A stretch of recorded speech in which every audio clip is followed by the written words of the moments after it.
రెండవ అధ్యాయం నిర్గమాకాండం 22వ వచనం చూస్తారా? ఆమె ఒక కుమారుని కనినప్పుడు మోషే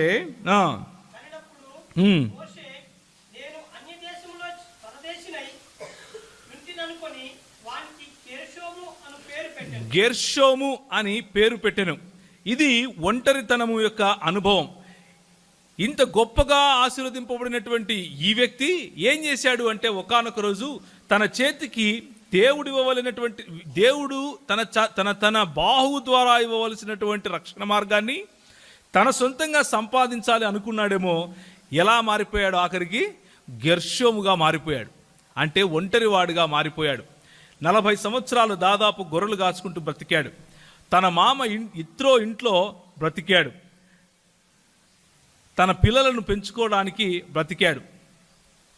ఎంత భయంకరమైన జీవితము అంటే, అలాంటి ఒంటరితనంలో అలాంటి అరణ్య అనుభవం అంటారు. ఆ అరణ్య అనుభవంలో, ఎడారి అనుభవం, ఎవరూ లేనటువంటి అనుభవం, ఆ అనుభవంలో దాదాపు ఆయన నేర్చుకున్నటువంటి ప్రతి విద్యను ప్రభు మరిచిపోయేలా చేశాడు అని అనిపిస్తుంది. దాదాపు ఆయనకున్నటువంటి విచక్షణ అంతా పోయింది అని అనిపిస్తుంది. ఎందుకు అంటే, ఒకరోజు ఆయన గొర్రెలు తోలుకుంటూ ఒక చిన్న కొండపైకి వెళితే ఆ కొండపైన ఒక పొద మండుతూ ఉంది, కానీ పూర్తిగా కాలిపోలేదు.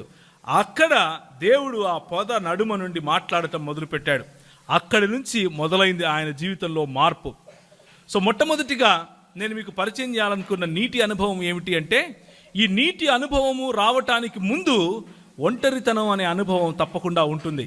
ఈ నీటి అనుభవము అన్నది రావటానికి ముందు, ఒకరికి ఆశీర్వాదకరంగా ఉండవలసినటువంటి నీటి అనుభవము అన్నది రావటానికి ముందు ఒంటరితనము అనే జీవిత అనుభవం తప్పకుండా ఉండి తీరుతుంది.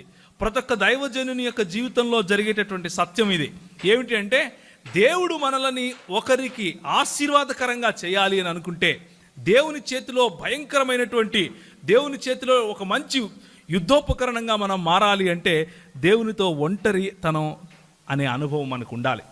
దేవునితో మనకున్నటువంటి సొంత జ్ఞానం కాకుండా దేవునితో పెనుగులాడే అనుభవం మనకు ఉండాలి. మన బంధువులు, మన మిత్రులు, మనకున్నటువంటి చదువు, మన అందం, మన చందం, మన కులం, మన సిరి సంపదలు ఇవన్నీ కాదు, కానీ దేవుడు మాత్రమే నాకు ఆధారం అన్నటువంటి ఒక పరిస్థితిలోకి మనం రావాలి. దాన్నే గెర్షోము అనుభవం అంటారు. దాన్నే ఒంటరితనం అనే అనుభవం అంటారు. లేకపోతే దేవునితో పెనుగులాట అనే అనుభవం అంటారు.